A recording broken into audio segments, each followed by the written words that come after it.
Sziasztok! Első pillanatban, amikor megkaptam Jerry Hassan Spyderco Dayhiker Fantázia nevű kését, hát a kedves kis kínai jutott eszembe a Józsefvárosi piacon 500. Elmondom, hogy miért.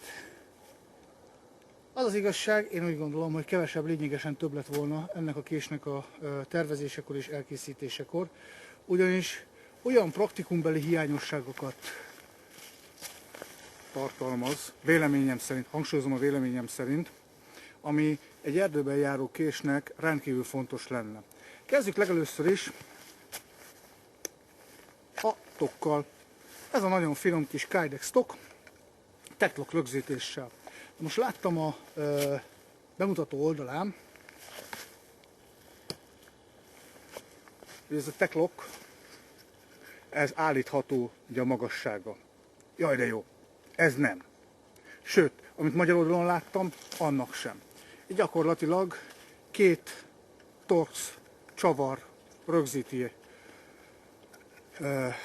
a rögzítőt, teklokot, és ez így szépen az ember ráklippenti, rácsatolja a nadrágjára, a nadrágszíjára, és ennyi.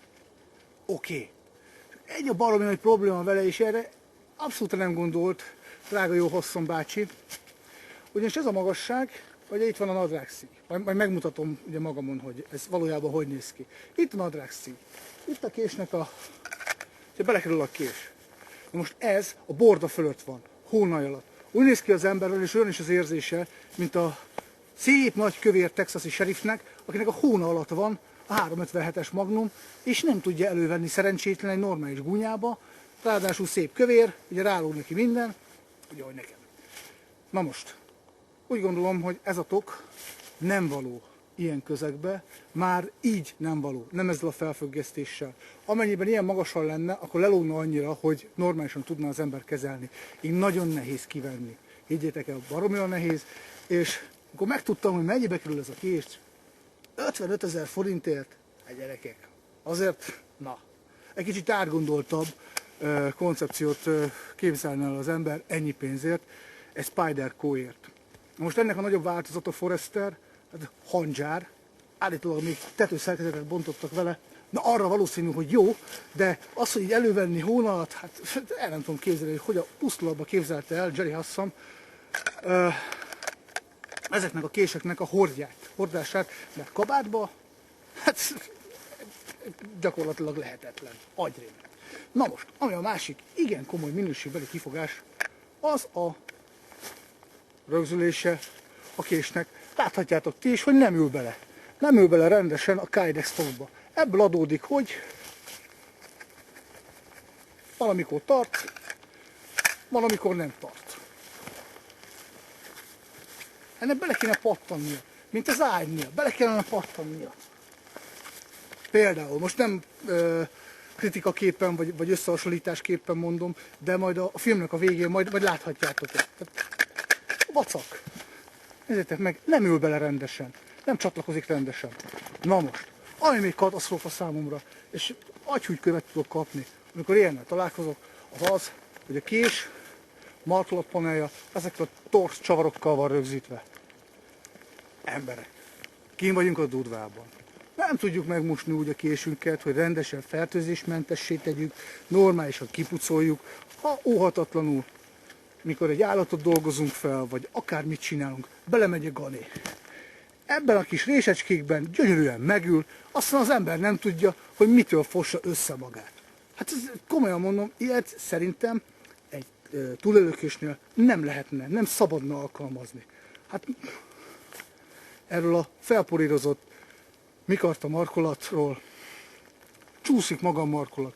Brutálba csúszik, most éppen esik egy vacak unós eső, már érzem, hogy csúszik. Viszont olyan a kialakítása, és az tény, hogy jó, hogy ezáltal stabil marad a fogás. Ugye a madárfej nincs, viszont van ez a kis kampós vége, ami mondhatni ilyen fél madárfej jellegű, de nem szélesedik ki. Ezáltal fogható és lehet vele sújtani.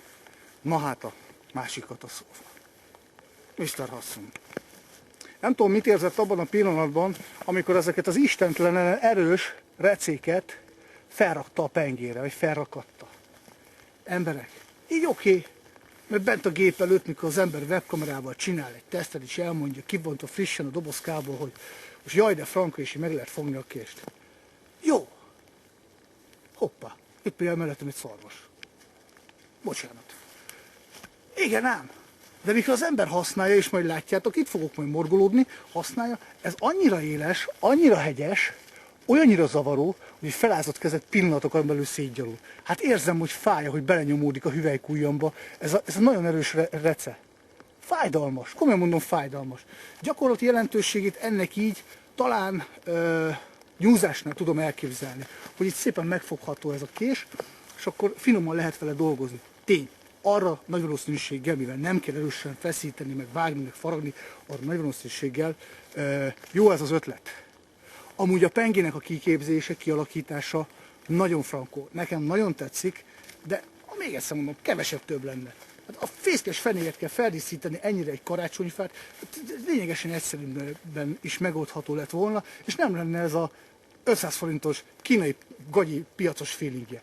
Be is ült bele valami gané. Az a csávó, akitől kaptam tésztre, nem pucoltál rendesen. Itt fityek benne a gané. Nem lehet kitisztítani. Hát túlélőkésről beszélünk, jó ember. Ilyet nem szabadna, már bocsánat. Én nem vagyok késdesigner, de valamelyest próbálgatom használni. A másik. Hogy a fenébe lehet itt tollasságot csinálni, hogyha itt nincs ér? Olyan lesz az erőkar, majd meglátjátok, hogy agyvér. Ja, hát itt nem mondtam. Ami viszont brutál jó. Ez az N690CO anyag. Ez a... Hát, mihez hasonlítják? VG10-hez.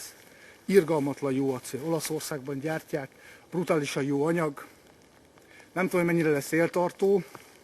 Kétségtelen, hogy maga a pengének a megmunkálása, az alapkoncepciója ennek a késnek jó. De olyan alapvető hibákat vétenek, vagy ejtenek, úgy a toknak a gyártásánál, a felfogatásnál, pedig Spyderco nem Gagyarella kínai után valami, Spyderco ott a logó. A markolatpanelezésnél, a rögzítésnél olyan alapvető hibákat ejtenek ennél a késnél, hogy számomra a gagyi feelinggel él fel. Na most csinálok vele egy-két dolgot, nagy valószínűséggel meg fogom tudni vele csinálni. Ettől még ez a véleményem. Illetve nincs fogkél, semmi. Egy túlélőkésnél azért nem árt, ha van. Ugyanis nagyon sokszor az ember, főleg ha itt, ott van is egy akác, ha éppen azt le akarom kérgezni, túrobotot szeretnék csinálni, maga a akác tüskét leszedni, jobb fogkéllel. Ez nem az, hogy tompa, ez le van kerekítve. Ezt megcsinálni kővel nem is lehetne, otthon a műhelybe, flex, csiszoló, köszörű, hát aztán hülyét is kapna tulaj. No, hát akkor utca neki. Hát emberek, olyan dolog történt velem, ami még eddig egyetlen egy késtesztelésem alkalmával sem. Fogtam magam, jó, berágtam, és az egészet befejeztem, úgyhogy gyakorlatilag nem tudtam semmit csinálni. Miért? Kezdtem azzal ugye, hogy kilódom ki a ruhából, a rendkívül átgondolt tokból és rögzítési módból ezt a nyomorult kést. Jó, oké. Legyen még rású poén is. Igen ám. Mit akartam csinálni? 3 lábú széket, egy válfát, egy fogast, és akkor tollasság, szokásos begyújtások, amit úgy egyébként szoktunk csinálni idekint. Emberek, már az első csapásnál rádöbbentem arra, hogy ezzel a késsel nem lehet csapni, nem lehet normálisan dolgozni, mert egész máshogy néz ki így a monitor előtt, hogy az ember, ha persze, majd ezzel csapni fogok. Aha, meg a nagy túrót fogsz te azzal csapni, kiskomát.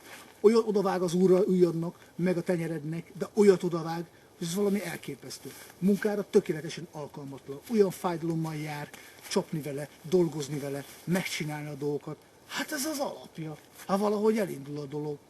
Hát nem akarok én székelykaput faragni, az egyszerű dologgal indulna. De borzasztó. Fájdalommal jár a használata. Hihetetlen. Azt mondom, járt már maga erdőben? És méghozzá úgy, hogy ilyen jellegű hobbira vállalkozott már. Mert akkor nem csinált volna ilyen markolatot. Ennyire hihetetlenül éleset, hogy itt is vág, meg itt is vág. Hát komolyan mondom, ezt, gyerekek, meg ne vegyetek ilyen kis buszrasztra. Meg ne vegyetek 55 000 forintért egy ilyen kis buszrasztra. Ha nézegetni szeretnétek, vitrinnek dolgoztok, vitrinnek vásároltok, oké, nagyon frankó acéllal, Spyderco, design, stb. Egyébként meg ott vagyok a kézkes fene. El kell dobni a pusztulatba. És azt mondom, hogy ha már 55 000 forintban gondolkodtok, akkor vegyetek frankon egy ágyat. Ez mindig nálam van. Jó, Tok Gergás Csaba és Fazekas Gábor keze munkája, nem akár milyen Kydex betéttel. Ja. Ez egy túlélőkés. Mindenféle flaxniktól, meg egyéb nyavajáktól, tutálébe, málébe, vacakoktól mentesen, ez valójában tudja a dolgát. Nem lesz ilyen bajotok, mint ezzel. Higgyetek nekem. Sziasztok!